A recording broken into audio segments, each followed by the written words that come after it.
This is the presentation Creative Commons, the story behind its success, presented by Giovanni Antunez as part of one of the assignments for the CC certificate course for fall 2020. Disclaimer, otherwise noted, especially for images, most of the content in this presentation is an adaptation of the content of the Creative Commons course Certificate Fall 2020, facilitated by Minnesota State. What is Creative Commons? Creative Commons, abbreviated as CC, is all of the following. It's a set of legal tools, it's a non-profit organization, it's a global network, and it's a movement. It's a movement across the world that promotes open source content in several areas of knowledge and creativity, from the arts to the sciences, philosophy, religious studies, history, etc. How was Creative Commons born? Creative Commons was born in the middle of controversy. It is the result of the tensions between the establishment's status quo and the need for innovation in the area of copyright law. This tension generated the movement, and although it was not an easy fight, its founder, Dr. Larry Lessig, a Stanford law professor, had the vision to make possible a world in which knowledge can be shared. The Sonny Bono Copyright Term Extension Act. This is the year 1998, and then this year, the major events that precipitated the birth of the CC movement is the Sonny Bono Copyright Extension Act, CTEA. In simple words, this piece of law refers to the following proposal. It proposes the extension of copyright laws for 20 years more to a law that already had allowed 50 years to an author's work. In this manner, the CTEA proposed a total of 70 years before works could become public domain. What does it mean to add more years to the copyright law? It means that adding more years to the copyright law would make creative works such as books, art, music, and other forms of expressions of human creativity hard to be free for sharing or to become a public domain, which means that everybody can use to create and produce new things. The CTEA mainly extended and perpetuated the time that a creative work can be accessible for more creation and share in the society. What do we have Mickey Mouse here?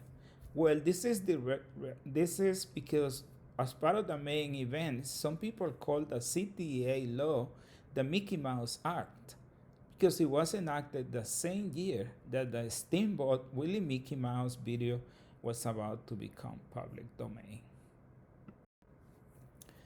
Next, it is between the year 1999, when this started, and this event ended in 2002. What happened in 1999?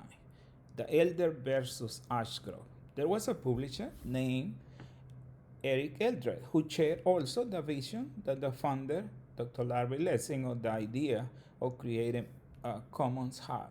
To oppose the extension and almost perpetuity of copyright laws in the US, Eldred, who was also a publisher, especially in the internet publisher, filed a lawsuit that intended to derogate the recently enacted CTEA that extended almost the perpetuity of copyright laws. Dr. Lessig contacted Elder and agreed to represent him at court. The case went to different levels of bureaucracy until it reached the Supreme Court. The final result, Elder lost the plaintiff. The case was lost, definitely, but the vision was not lost. The loss generated more passion for the original idea that germinated in Dr. Lessig's head. Now Elder became an ally of Dr. Lessig, and with the help of other believers in the idea, the Creative Commons was born. Now what we have seen is that I prepared a timeline of the major events. The following is you will see is a brief timeline of the major events that we have discussed so far, and I only have one disclaimer to make. The days in the timeline, specifically the days periods, don't match exactly the point in the year in which the events occurs. But the best approximation have been used in order to make the sequence in the timeline to work. So otherwise, two events that happen in the same years can be too much. So let's see. This is our timeline history. By the year 1998, which is the main event that we already mentioned, Dr. Lessing was reacting to the recently enacted CTA law that extended the copyright law in the US for a long time.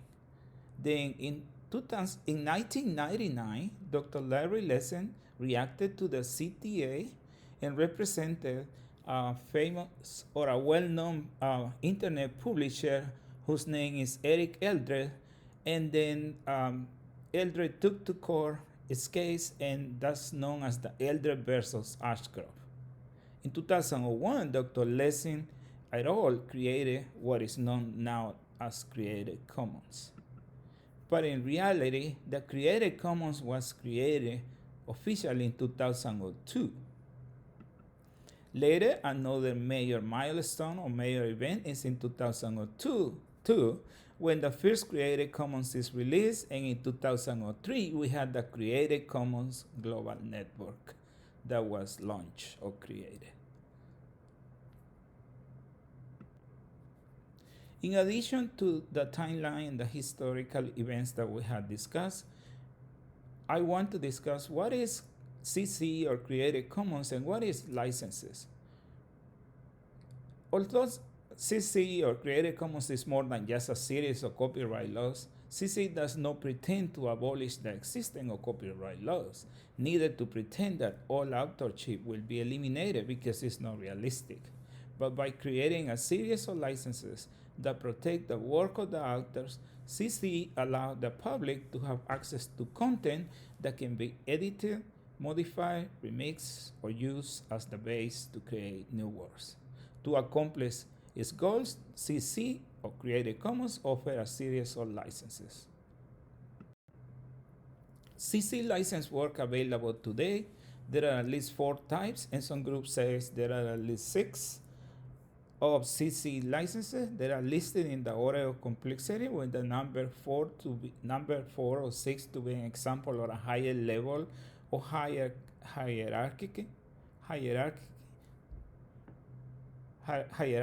And then also, let's start by the most common. The first and most common is the CC BY. After this, the second in hierarchy is the CC BY SA.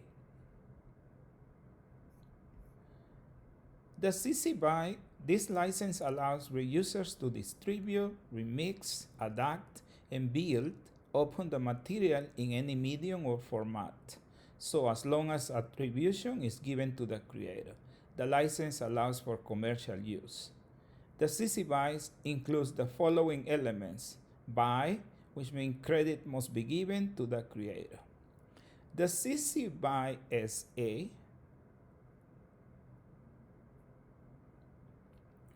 this license allows reusers to distribute, remix, adapt, and build upon the material in any medium or format, so as long as attribution is given to the creator. The license allows for commercial use. If you remix, adapt, or build upon the material, you must license the modified material under identical terms. The next one is the CC BY NCSA. This license allows reusers to distribute, remix, adapt, and build upon the material in any medium or format for non-commercial purposes only, and only so long as attribution is given to the creator. If you remix, adapt, or build upon the material, you must license the modified material under identical terms. CC BY NCSA includes the following elements: the BY, which is credit, must be given to the creator; the NC, which means only non-commercial uses of the work as permitted. In the essay, which is adaptations must be shared under the same terms. And then the last one I have in the picture is the CC by ND, and this license allows reusers to copy and distribute the material in any medium or format in an adapted form only and only so long as this as attribution is given to the creator. The license allows for commercial use. CC by ND includes the following elements: the BY, credit must be given to the creator, and the ND, no derivatives or adaptation of the work as permitted. And there are other licenses like the CC by NCD, which is not listed here. And we have other oh, other licenses that are not discussed in this presentation. Let's look at another important part of this presentation on Creative Commons. Let's look at the CC Global Network and how to get involved. Well, the CC or Creative Commons Global Network is the global network at the level of the world, right? And then since Creative Commons is also a movement that is rapidly extending to several parts of the world, there is need to become engaged with, and these are the different ways in which a person can be involved, in my opinion. Join the CC Global Network, contribute with works to feed the network depository of CC works, open a chapter in another country. I recently read about a chapter in Peru, which caught my attention because I came from Latin America. Promote the work of the network. And another, probably the most important part is be part of the innovation. Here are my references. And at the end, thank you for reading at this point. And this is the end of the presentation. Thank you.